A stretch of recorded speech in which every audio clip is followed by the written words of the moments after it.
La vicepresidenta del Ecuador, Verónica Abad, tuvo una entrevista con Cuba Londra, donde dio detalles de lo que ella está viviendo actualmente, la persecución que también hay en contra de las mujeres por parte del gobierno del presidente Noboa. Y amigos, esta cuestión parece que se va confirmando. Persona que critica al presidente Noboa, político que critica al presidente Noboa, se va llevando una demanda enseguida. Lo hemos visto, por ejemplo, con María Paula Romo, a quien le quitaron y eliminaron el movimiento político. Luego se supo de la ex esposa del presidente Noboa con 50 juicios aproximadamente. Sí, así como lo escucha, no es ninguna exageración. 50 demandas aproximadamente. Luego está Verónica Abad. Luego está Cuba Londra. Luego está la ex ministra con la que el presidente mismo viajaba y luego le echó la culpa de sabotajes y otras cuestiones más. Y ahora se descubre que todo ese teatrito que hicieron es para no darle mantenimiento a las hidroeléctricas, traer barcazas de otras partes sin contratos y sin firmas, como lo dijo el ministro Luque. ¿Qué empresa se va a arriesgar? Bueno, esto es un insulto a la inteligencia de los ecuatorianos, pero la cuestión es que así se viene manejando este gobierno. Y entonces, les digo todo esto para que se pueda entender por qué Verónica Abad, la versión que ella da, es totalmente creíble, porque el ecuatoriano en común también está viviendo esta situación directa e indirectamente. A este punto nos hubiéramos ahorrado plata y que hubiese seguido Guillermo Lasso, porque la debacle que hay actualmente es peor. Verónica Abad le respondió al presidente Noboa con las siguientes palabras.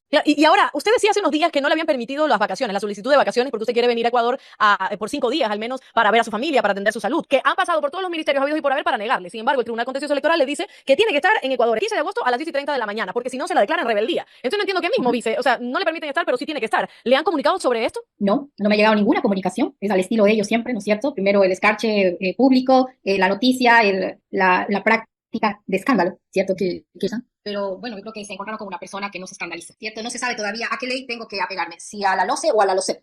Es decir, para unas cosas sí tengo que ser, me aprueban como embajadora, para otras cosas ya no soy embajadora, para unas cosas, para aprobarme con el tema de vacaciones, pedí al presidente con copia a la canciller para que me pongan en aviso de que necesitaba unos días, obviamente para mis temas personales. Y la justificación más absurda, que dicen que yo soy irreemplazable, que mi puesto de trabajo nadie lo puede reemplazar. Por lo tanto, pues estoy aquí, secuestrada, vuelvo a decirlo con todas las palabras, porque no me puedo a ninguna parte del país, peor a Ecuador. Ahora yo pregunto a los ecuatorianos, de acuerdo al Tribunal Contencioso Electoral, ¿quieren que esté en Ecuador? Pues yo voy a estar en Ecuador. Denme el permiso para estar en Ecuador. Se los he pedido, ¿sí? Me encantaría poder sentarme en realidad a mirarles a la fiscal, al juez, a los acusadores, para en realidad ver qué es lo que hacen, ¿sí? Vice, Porque pero no le da miedo, estoy y es una cosa que al inicio también lo habló, de que se puedan inventar, pero por ejemplo, que esté en Ecuador y que de repente estando en Ecuador le inventen otra cosa de la noche a la mañana y que usted, en vez de regresar a Israel, la puedan llevar a la cárcel, porque esas cosas pueden pasar. ¿Tiene miedo de eso? todo es posible y sin duda alguna. Después yo de lo que hicieron con el tema de mi permiso, el intento que tienen de prácticamente menoscabar mi vida, por supuesto, y de saber esta persecución de parte del CIES, yo temo por mi vida, por mi integridad física, por supuesto, mi hijo que está allá, voy a hablar algo que no he hablado porque suena, a veces siento que suena como una telenovela y es lo menos que quiero que suene, ¿cierto? Así como él se atrevió a quitar la seguridad a su hija, mi hijo luego de que salió de la cárcel, que por constitución, tanto su hija como mi hijo tienen derecho, y obviamente la obligatoriedad de casa militar presidencial para resguardar sus vidas.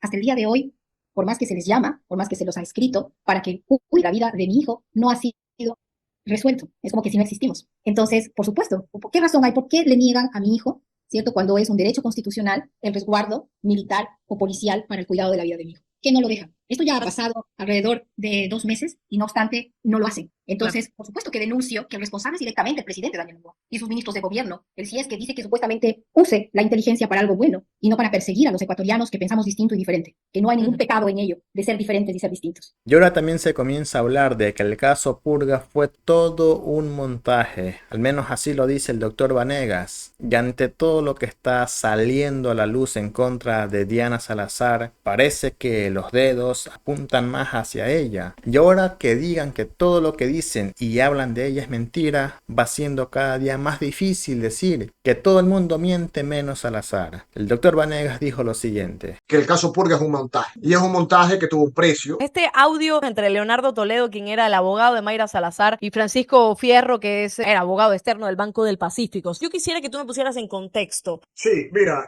lo que se evidenció en el audio es algo que nosotros como defensa y las demás defensa del caso, conocíamos, porque documentalmente hay en el proceso muchos elementos que acreditan de forma contundente que el caso Purga es un montaje. Y es un montaje que tuvo un precio, y es un montaje que tuvo un precio, un honorario que fue pagado a malos profesionales del derecho que instaron a una delincuente confesa. Esto lo digo sin temor a ninguna represalia jurídica, porque Mayra Salazar, a quien me refiero, ha solicitado un procedimiento abreviado, es decir, está aceptando la culpa de los delitos que ha cometido. Es una delincuente confesa. Y obviamente ha sido manipulada para obtener un beneficio en cuanto a la ejecución de su pena, pagar menos tiempo en prisión, y los abogados, por brindar este servicio, han cobrado casi, o han pretendido cobrar $500,000. Y lo que han hecho al final del día es tomarle el pelo a la fiscalía. La fiscalía es la gran víctima porque ha permitido que dos abogados, a los profesionales del derecho, en contubernio con delincuentes confesos, le tomen el pelo y hagan que este denominado o autodenominado caso del siglo, que es el caso Purga, termine siendo en la realidad práctica más bien el ridículo del siglo, que es lo que va a terminar pasando. Cuando tú dices la fiscal es la gran víctima y te pregunto, ¿es realmente la gran víctima? No sabía absolutamente de que esto pudiera haber estado pasando. Tiene una corresponsabilidad, hay una responsabilidad compartida. ¿Sabes cuál es el gran problema? El gran problema es el ímpetu de obtener rédito mediático a como dé lugar. A la final del día esto trae consecuencias. Mayra Salazar firma la cooperación eficaz el 22 de febrero del año 2024. Entrega su celular en este mismo tiempo, es decir, al final de febrero del año 2024. Y los allanamientos del caso Purga son el 3 de marzo del 2024. Es decir, en menos de 10 días, Fiscalía tomó por cierto todo lo dicho por Mayra Salazar en su cooperación eficaz y en su testimonio. No contrastó ni una sola de las informaciones o ni uno solo de los testimonios que dio Mayra Salazar y prefirió allanar a media Corte Provincial del Guayas y meterlos presos para recién empezar a investigar. Es decir, es el cambio de paradigma. Primero te meto preso y luego investigo a ver si tienes responsabilidad o no. A la final del día es un modelo inquisitivo, lo que está superado. Entonces, por supuesto que hay responsabilidad. ¿Y sabes qué? Es una responsabilidad compartida, Londra. Porque la academia ha aplaudido las actuaciones de la Fiscalía en este contexto. Medios de comunicación han aplaudido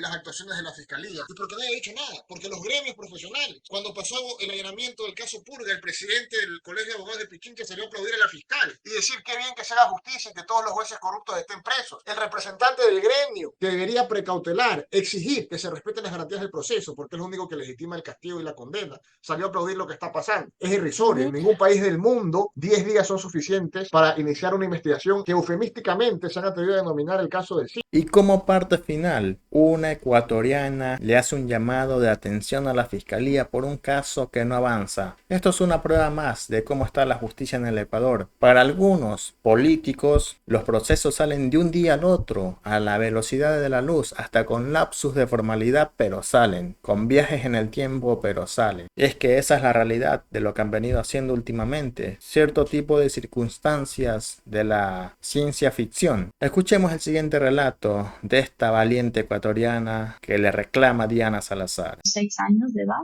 Él, decía que íbamos a jugar a un juego que era el caballito y era un juego secreto entre los dos. Pasaron varios años para que Camila pueda iniciar con un proceso legal, pues nos cuenta que es algo muy duro de enfrentar. Tuvo que seguir tratamientos psiquiátricos e iniciar una carrera médica para que todo vuelva a su mente como si fuese ayer. Pero creo que llega un punto en el que el dolor se convierte realmente tan intenso y tan insoportable que ya no puedes más con esto y necesitas trabajarlo y para eso necesitas contárselo a alguien. El agresor se trataría de Orlando P., un amigo de la familia que tiene actualmente 78 años y recibió una condena de 16 años de prisión el 21 de noviembre del 2021. Sin embargo, ahora está libre. El procesado presentó el recurso de casación, luego vino la sentencia de la Corte Constitucional sobre el derecho al doble conforme del procesado, de que existan 2 sentencias que declaren su culpabilidad. 6 años desde la denuncia. Hasta ahora no logramos de que realmente la Administración de Justicia tenga una sentencia ejecutoriada de condena del agresor sexual de Camila. Entre las pruebas presentadas por Camila estaría su testimonio, que es la principal evidencia para estos casos, y exámenes médicos que demostraban una depresión severa y condición genética. La niña tiene un himen dilatable, pero hay una particularidad muy especial de que esta niña, aparte del himen dilatable, tiene una patología que se llama síndrome de Ehlers-Danlos, que es la característica principal es la hiperelasticidad. Ahora se espera que la audiencia se dé a finales de este mes. En el caso de que se determine la culpabilidad, podría enfrentar hasta 16 años de prisión. El noticiero también buscó la versión del abogado del agresor, mientras que hasta el cierre de este reportaje no se obtuvo una respuesta. Y este solamente es uno de tantos casos. Algunos hasta pierden la fe en la justicia, que prefieren estar en silencio. También por los costos que conlleva ir a un juicio, demandar, abogado, etc. No hay tutela en el país para los más vulnerables. Eso es lo que hacen los gobiernos extremistas de derecha en Ecuador. Hasta aquí este video. Nos estamos viendo más tarde, amigos. Saludos.